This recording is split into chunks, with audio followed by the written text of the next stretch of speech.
há 18 anos, passou a ser imputável, esse jovem também não veio a se envolver na prática de nenhum crime. Na época dos fatos, ele estudava, tem aqui duas declarações, uma nas folhas 94 e outra nas folhas 273, de que ele cursava o EJA, e no PIA, né, ele está cumprindo a medida socioeducativa de prestação de serviço à comunidade, ele informou que abandonou os estudos na nona série porque precisou trabalhar. Atualmente ele trabalha na Casa do Açaí e ele reside com uma companheira. Ele já tem uma companheira, mas os jovens ainda não têm filhos. Na época dos fatos também, ele trabalhava no restaurante Sabor do Sertão, e tem a declaração do empregador dizendo que esse jovem era um trabalhador exemplar. A vítima, quando foi ouvida judicialmente, inclusive tomado depoimento especial, a vítima mencionou chegou a mencionar que achava que ele não sabia que a arma estava carregada, mas isso realmente não ficou devidamente comprovado, mas que já havia se feito as pazes com o representado, que os dois já estão convivendo, já estavam convivendo. A família como um todo parece que já, esse fato que aconteceu ali, que pode ter trazido alguma rusga, a família, porque são primos, né, são da mesma família, já houve essa reaproximação e hoje todos estão convivendo normalmente. No relatório que foi juntado também, foi mencionado pela técnica que são pessoas em condições de vulnerabilidade socioeconômicas bem evidentes, né, mas que aparentemente de boa índole e conhecidos na comunidade, tanto o jovem como também os pais dele. E aí, assim, é, atualmente, aí é como eu disse, hoje em dia, qual o resultado prático e o que é que estaria sendo atingido, levando em consideração o ECA, né, e o que diz o ECA sobre a aplicação das medidas socioeducativas, a gente se encaminhar esse jovem para um centro socioeducativo e ele ali permanecer internado. Depois de quase 6 anos dos fatos, eu entendo que isso traria para o jovem malefício e não atenderia realmente ao que prediz o ECA em relação à criança e aos adolescentes em conflito com a lei.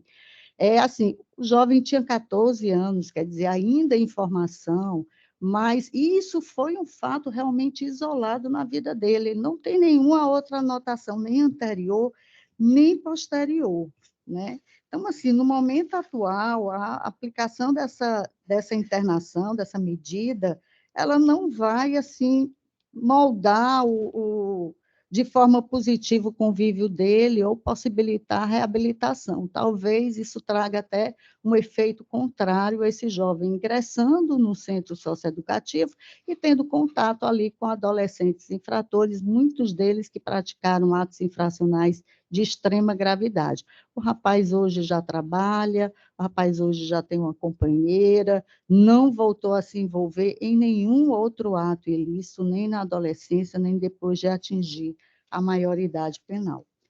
Então, assim, diante dessas informações que eu trouxe aqui, dessas ponderações, e levando em consideração principalmente a questão de qual é o objetivo da aplicação de medidas socioeducativas a jovens que praticam atos infracionais, com devido e costumeiro respeito, meu amigo, rendendo homenagens aqui ao voto do eminente relator, eu entendo que o recurso deve ser conhecido, porém desprovido, e a sentença de primeiro grau mantida em todos os seus termos. Fazer só um adendo, presidente, de que o jovem já iniciou o cumprimento do PSC, tá certo? Já tem o PIA dele, está lá nos autos de execução de medidas socioeducativas, e esse PSC, ele está previsto para encerrar agora no mês de abril. Encerrando esse PSC agora, no mês de abril, está prejudicado porque houve o cumprimento da medida socioeducativa a ele imposta. Tá bom? Tendo em vista o voto divergente apresentado pela desembargadora Adriana Dantas, o presidente da sessão instaurou a técnica de julgamento do artigo 942 do CPC. Colhemos o voto agora. Tá bom. Designando a próxima sessão desimpedida com os expedientes necessários. Isso foi né? Acho que Eu desconheço. o voto do Montalvão é um voto muito longo, muito denso. O voto da doutora também é muito denso. E eu desconheço completamente o processo, sequer consigo visualizá-lo. Está nos autos, não está disponível. Ok. Tem mais alguma coisa? Tem os pendentes de votação provisória. Pendentes? Processos pendentes de votação.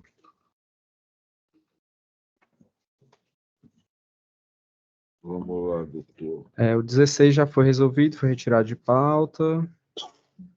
Tem o processo 164. Deixa eu ver quem é que está. Quem não votou. Eu não consigo visualizar. É da relatora do Dr. Mantovani. 164. Falta a votação do Dr. Mantovani. O senhor quer que eu anuncie? Sim.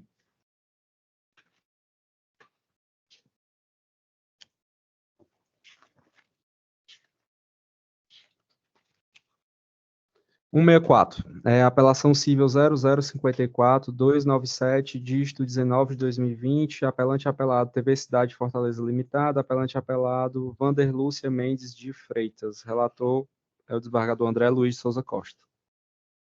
Falta o voto do Dr. Mantovani. Vossa Excelência tem. Não, é voto provisório, não é isso? Na verdade, senhor presidente, esse foi o único processo da relatoria do desembargador André, do qual eu faço parte da turma julgadora, que eu não votei provisoriamente. Porque eu queria, se Vossa Excelência me permite, Claro. que o relator me trouxesse algumas ponderações, embora o voto dele esteja muito bem fundamentado. E, a depender disso, eu pediria visto ou não, se eu me convencesse. Perfeito. Vossa Excelência ou não.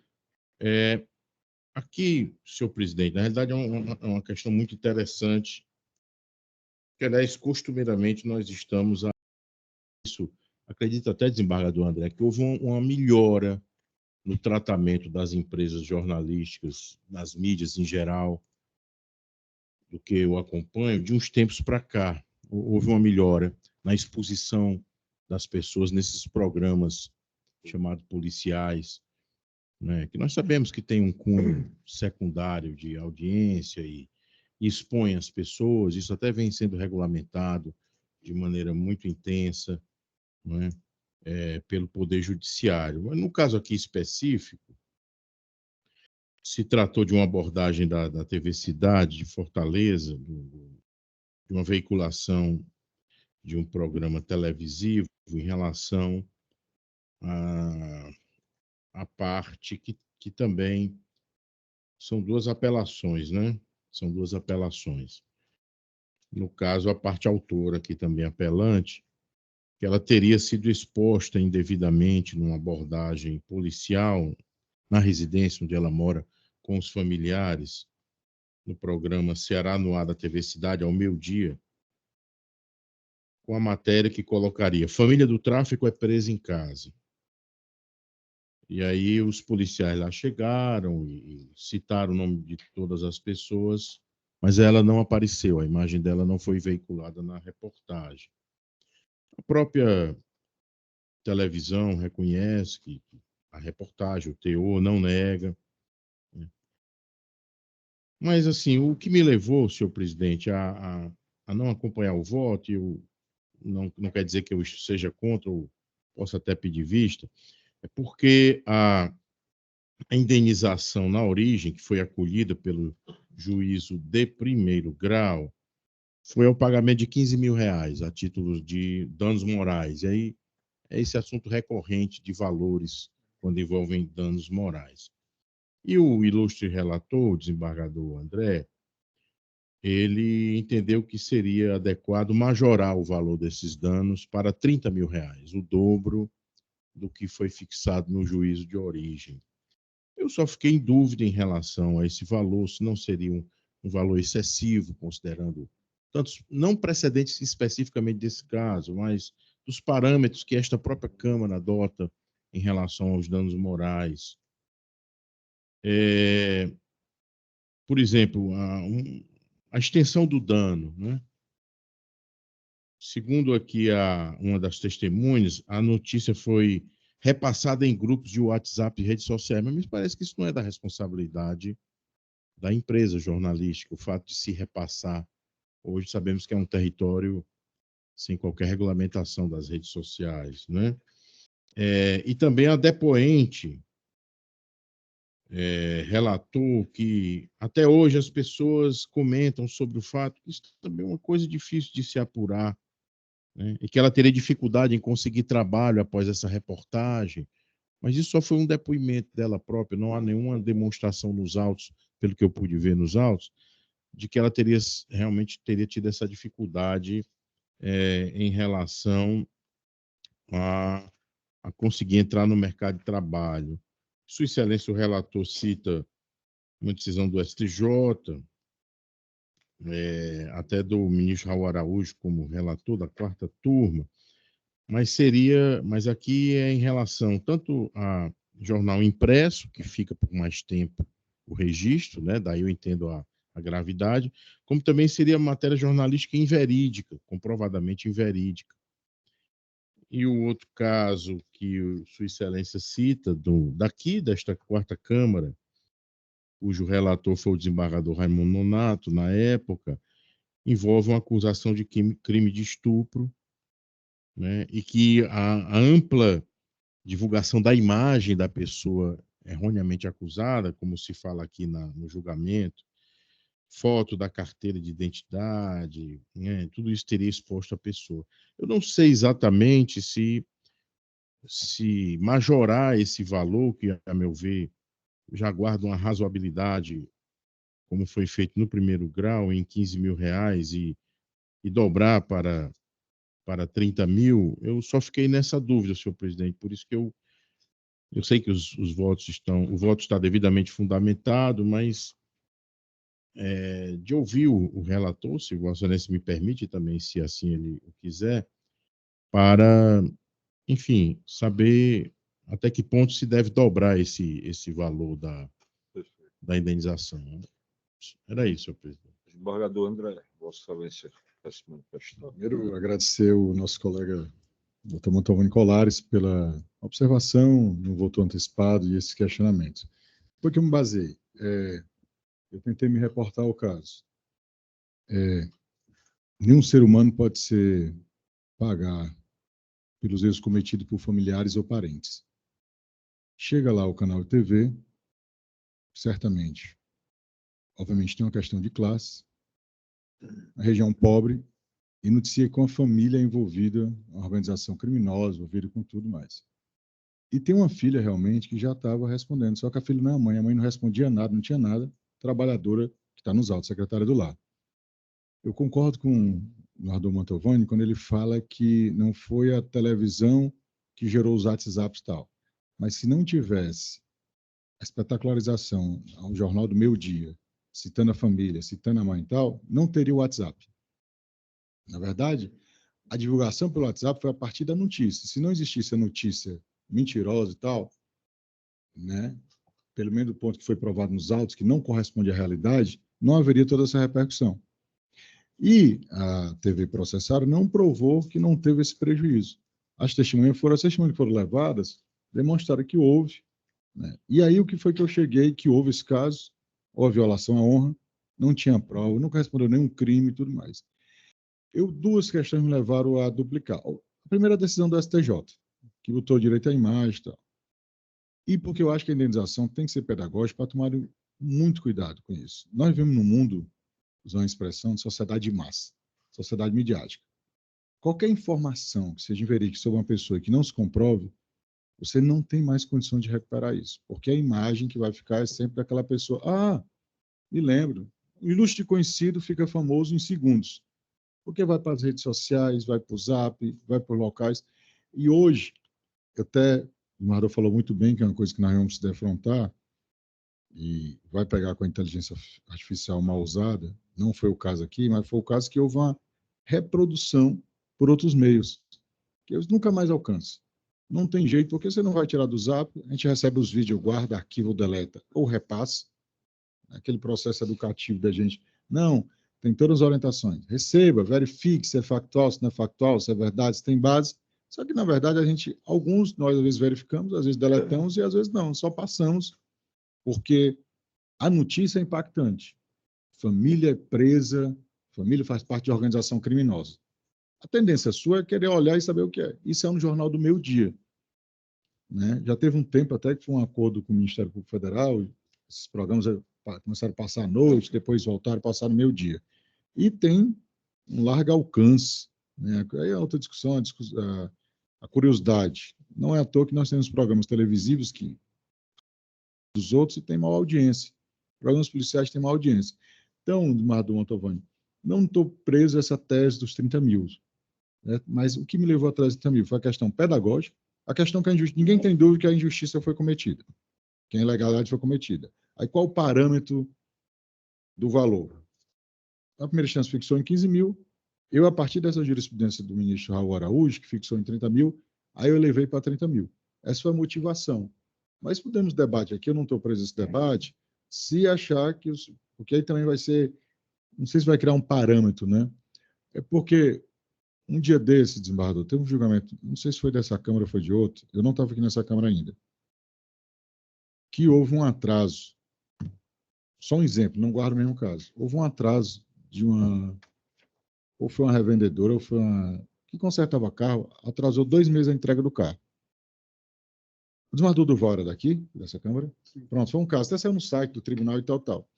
E foi fixado em 15 mil reais um atraso de 2 meses, como parâmetro de indenização. Foi até propaganda no site, saiu no Instagram do tribunal e tal. E eu não era dessa Câmara ainda. E eu fiquei pensando, porque não é... O que está em jogo não é a propriedade, mas a vida da pessoa, a imagem da pessoa. Né? A gente está aqui para tentar reparar e para pedagogicamente dizer, ó, não faça isso, tome cuidado ao divulgar a matéria, porque se ao passar do limite, que é a liberdade de informação, de publicização, o judiciário vai estar atento. Então, foram esses critérios, né, que me levaram a fixar nos 30 mil. Mas, em resumo, foi isso, Excelência. Mas, obviamente, se o senhor quiser pedir visto, podemos repensar, mas eu achei que o 30 mil que seria o suficiente, como de forma pedagógica, para que isso não se repita e tenha o máximo de cuidado. É isso. Eu acho que eu podia abordar esse ponto aí.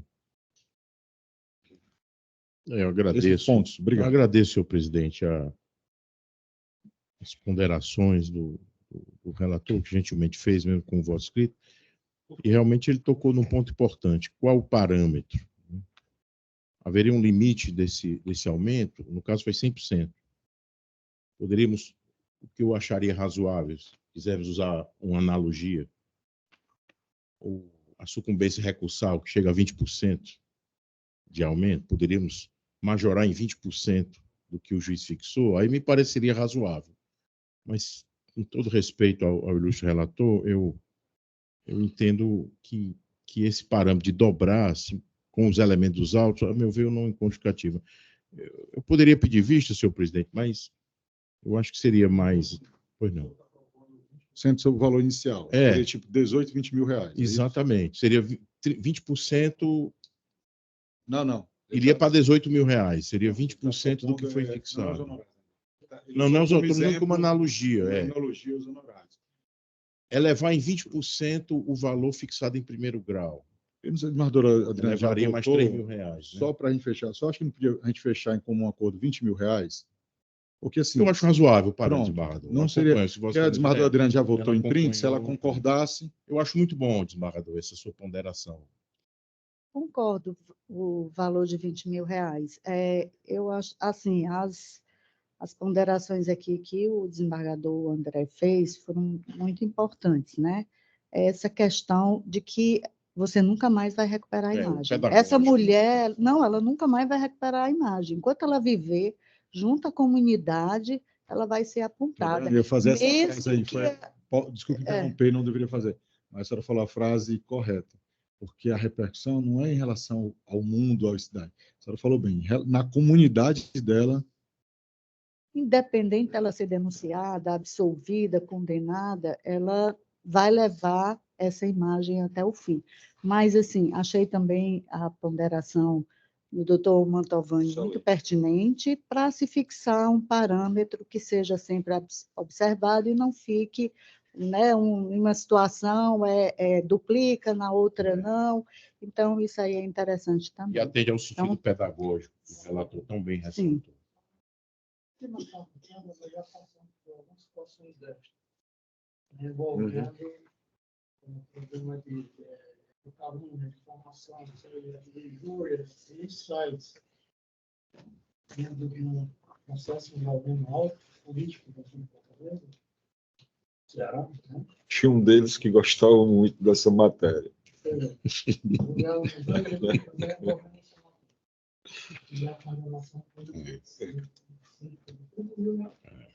Eu acho até, senhor presidente, se me permite, desembargador Bezerra, eu acho até mais grave nesse caso, por isso que eu concordei quando o juiz fixou no valor desse, porque não foi em site, foi na televisão, e o site precisa você acessar.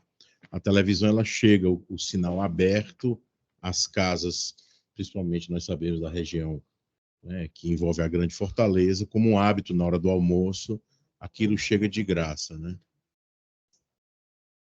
Pessoal, Muito obrigado.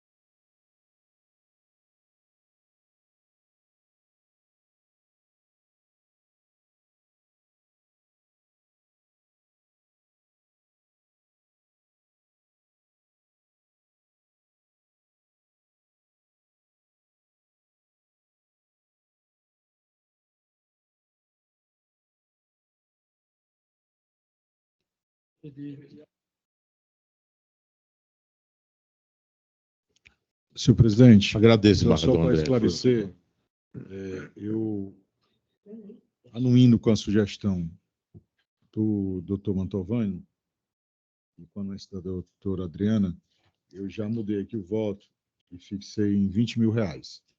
Perfeito. Certo? Acompanhe, então, o relator, senhor presidente. Então, parcialmente, eu não visualizo aqui, desembargador. Não, acompanhe integralmente o senhor. voto do... Eu não havia votado provisoriamente. Recurso... já está corrigido no sistema, desembargador André. Não é isso? A parte pediu para fixar em 30 mil. Nós estamos fixando em 20 mil. Perfeito. Parcialmente provido, à unanimidade, não é isso? Com que o da ré não provido. São dois artigos. Tá assim, ó. Em face do exposto, nego provimento ao recurso deposto pela primeira apelante, ré, TV Cidade Fortaleza Limitada. 2, dou parcial provimento ao recurso deposto pela segunda apelante, autora, Wanderlúcia Mendes de Freitas, para reformar a sentença referida, apenas para majorar o valor arbitrário a título de danos morais para R$ 20.000.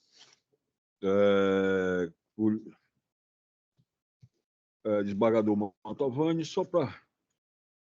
Acompanho integralmente, senhor presidente, o voto do ilustre relator, que, com sua fidalguia e seu elevado senso jurídico, acatou, não a minha sugestão, mas fizemos ponderações aqui, a doutora Adriana também, ao longo do voto e Sua Excelência, muito gentilmente, e também porque se convenceu, obviamente, né, resolveu não mudar, né, mas fazer uma pequena adequação da indenização, e eu agradeço ao ilustre relator pela deferência. Desembargadora Adriana. Então, já havia votado provisoriamente, mas mesmo com a alteração aqui sugerida pelo colega Mantovani, que o desembargador via aqui no processo que já foi feito, então acompanho integralmente o voto do relator. Perfeito. Colhidos os votos. Anuncio o resultado. Recurso da ré não provido. Recurso da autora parcialmente provido, apenas para majorar o dano imaterial. Foi, né? 164. 0054 297. Tem mais um. Vamos lá. Já está mudado aqui, já está.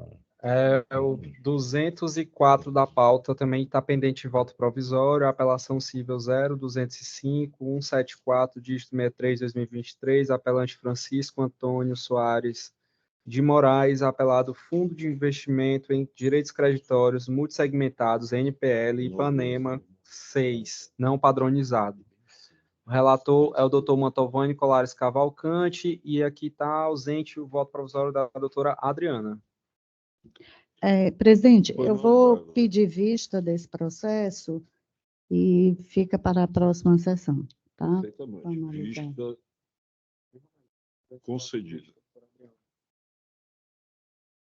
Seria o caso, então, do relator desembargador Mantovani? Vossa Excelência leria Pois não, senhor presidente. Eu, inclusive, logo depois.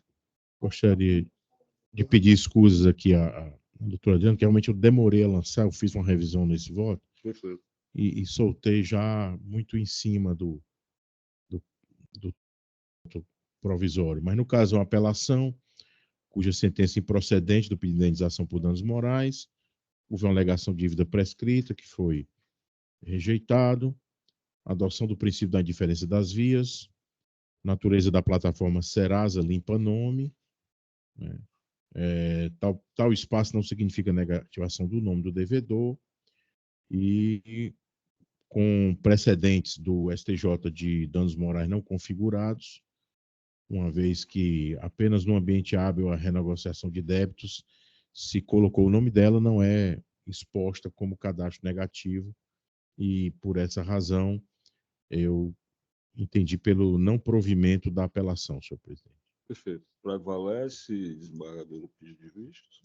Sim, presidente, permanece. Vou dar uma lida Vistas, aí. vistas deferida, desembargadora Adriana Dança. Pois não?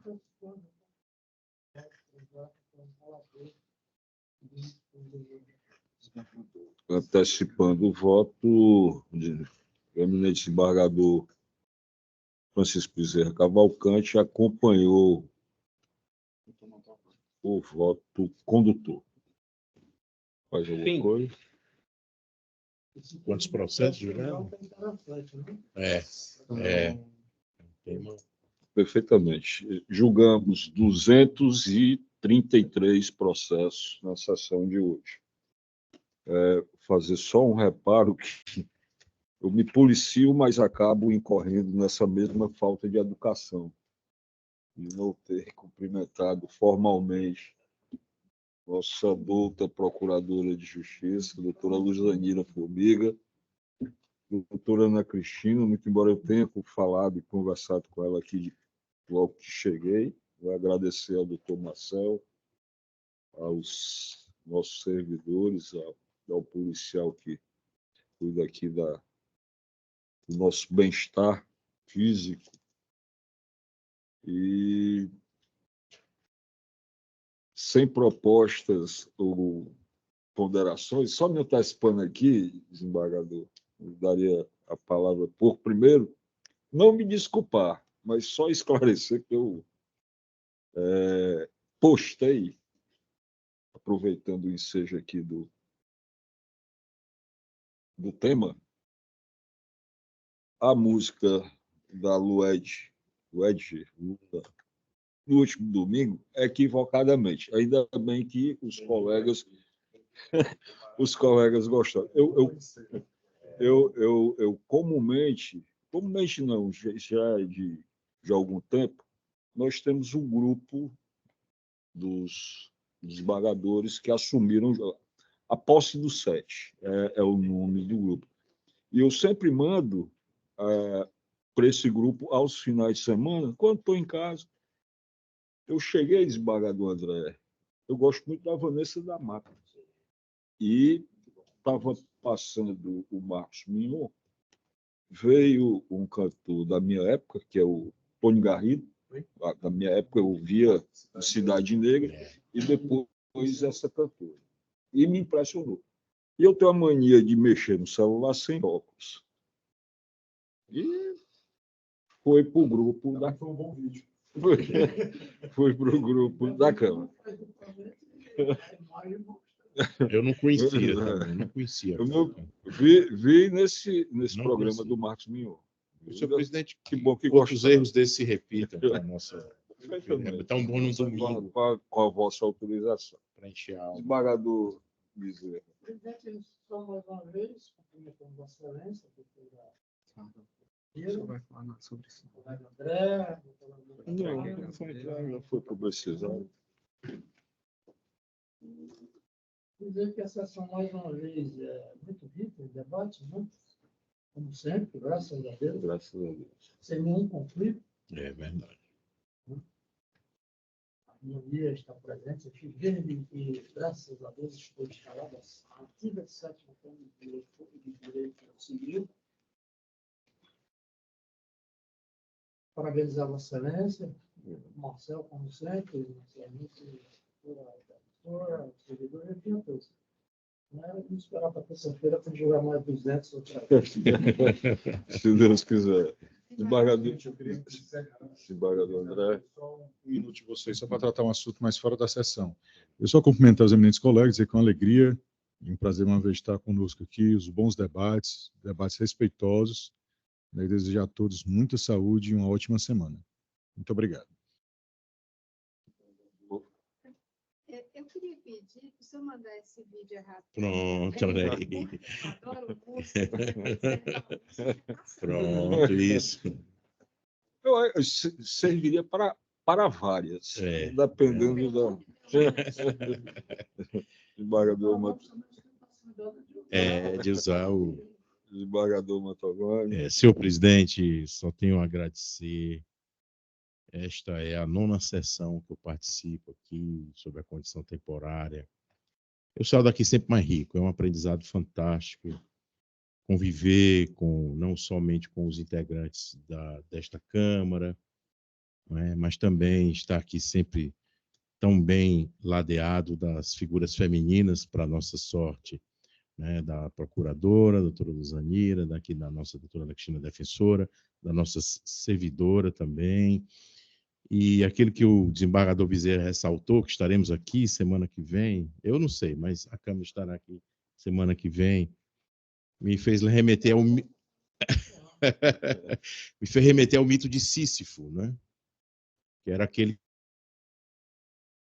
que carrega pedra todo dia ao ápice do morro, como castigo dos deuses, e a pedra rolava, e no dia seguinte ele recomeçava. E muita gente sempre encarou esse mito de Sísifo como uma pena, até a expressão carregar nas costas, né?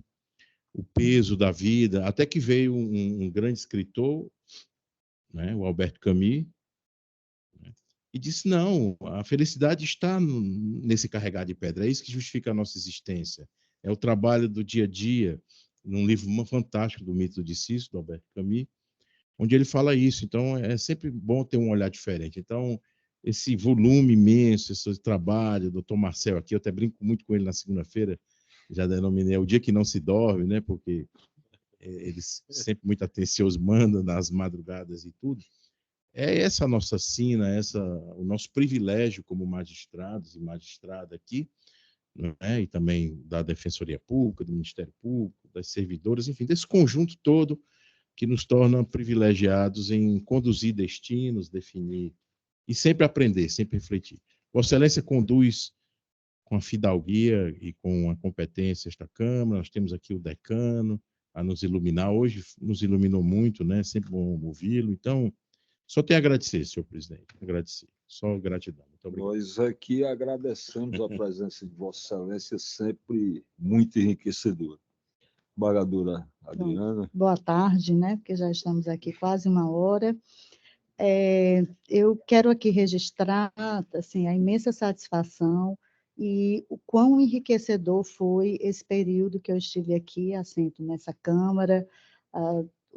Como o Mantovani bem falou, realmente é um aprendizado contínuo, e isso é muito importante, principalmente eu que venho da área criminal, e aqui retornar ao estudo do processo civil, do direito civil.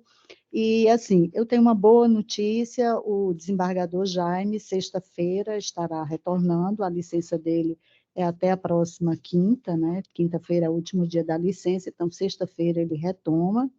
Essa é a minha última sessão. E, não, a notícia é boa, porque o querido desembargador Jaime, né, uma pessoa, acho que querida por todos, e que vai estar retornando, e, assim, só reforçar que como foi bom trabalhar aqui, estar aqui com todos vocês, tá certo? Agradeço a todos, e espero que continue a Câmara nesse mesmo sistema que ela já vem, e vou tentar assistir, né, porque acho que passa no tribunal, no canal do tribunal, para poder ver aí, aprender um pouco mais com cada um de vocês e ver esses julgamentos que são tão enriquecedores. Muito obrigada a todos, tenham uma boa semana. Obrigado. Senhor presidente, antes de passar... Era isso que eu ia falar também, desembargador. Foi um prazer tê-lo aqui. Espero que em breve Vossa Excelência venha compor ou essa Câmara ou outra qualquer, né, aqui no 2º grau. Muito prazer e estou sempre à disposição, né, aqui ou no gabinete. Mardou, rapidinho aqui, só 2 questões. Já eu não sabia que a doutora Adriana seria a última sessão nesse momento, então queria dizer que foi, mais uma vez, a convivência. Tínhamos convido na 3ª Câmara de Direito Privado, é uma alegria. Recentemente nós sabemos, tanto pela rede social do tribunal como pela imprensa em geral, a doutora Adriana teve a força, a firmeza de conduzir um julgamento aí dos mais importantes que teve nos últimos tempos, e um processo que não era nada fácil, e manteve a firmeza, a competência, a habilidade, a inteligência dela, que lhe é peculiar. Eu ia falar depois em off, mas vou aqui até dizer, não, seja breve, eu vou ser bem breve. Não vou ler o documento todo, não. Mas eu queria parabenizar Marcel Benevides dos Santos, coordenador da 4ª Câmara de Direito Privado, está ali sentado, junto com o presidente. Eu acho fundamental essa decisão final aqui, que obviamente foi do senhor, que é essa história de, no intuito, não vamos entrar no mérito, já foi resolvido, no intuito de sanar qualquer outro eventual ruído de comunicação, disponibilizou endereços institucionais. Há uma prática que há de colocar e-mails particulares, isso não tem sentido, porque a qualquer hora a pessoa pode ser exonerada e tal. Nós temos que prezar pela institucionalidade. E eu achei importante, presidente, a deliberação do senhor de reforçar lá que seja o e-mail da secretaria, quando quiserem mandar o WhatsApp ou ligação, ser da secretaria. Eu só fazer esse reconhecimento. Eu deixo de abrir meu e-mail, minha correspondência eletrônica, por meses. Exatamente. A institucionalidade serve para isso. Eu acho que, porque independente, estando doutor Marcel Benevides dos Santos, estando qualquer outra pessoa, qualquer mudança, 2 em 2 anos, pode mudar ou não, é que tenha, até porque vai ter o histórico. Então, acho que o senhor preservar a institucionalidade foi muito importante. Era só esse comentário. É obrigado a fazer essas alterações. Mas a senhora quer se manifestar? É só ratificar a minha satisfação de estar vindo aqui. Essa é a minha terceira oportunidade que estou comparecendo à sessão. é um aprendizado a cada sessão. Pena que na próxima terça-feira, acredito que será útil, mas vou insistir com o doutor Janja, que se houver oportunidade, estou aqui novamente. É só para agradecer a acolhida e o aprendizado. Eu saio daqui de cada sessão, mas de conta que eu estou participando de uma aula. Muito obrigado. Muito obrigada. Muito bem. Doutora Ana Cristina. Professor, doutora Cristina. Só agradecer mesmo, porque se Deus quiser eu continuarei, né? Como... Mandarei o. Muito obrigada, fico muito feliz. Sessão encerrada. Boa tarde a todos.